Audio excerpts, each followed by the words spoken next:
Today, I just wanted to make sure you know how to get into the Prius and get the car started, even if your key fob battery is dead. And I mean completely dead and the key fob just doesn't work. Even if you're locked out of the car, you can still get in the car.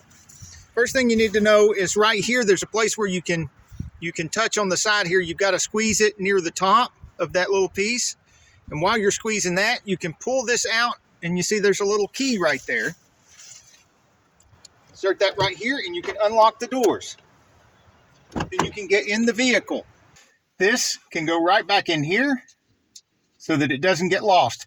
It doesn't go in that way, it goes in this way. And it just clicks right in there. Now, like I said, if this is dead, then you can hold it right up against here for just a few seconds. Count 1 Mississippi, 2 Mississippi, 3 Mississippi should be enough. And then you can, with your foot on the brake, press the start button and wait for you to have a ready signal. And there you go. Now you can get wherever you need to be until you get a chance to watch my video on how to change the battery in this key fob. If you have a triangle of doom right here, then we have a playlist full of hybrid repairs, hundreds of them.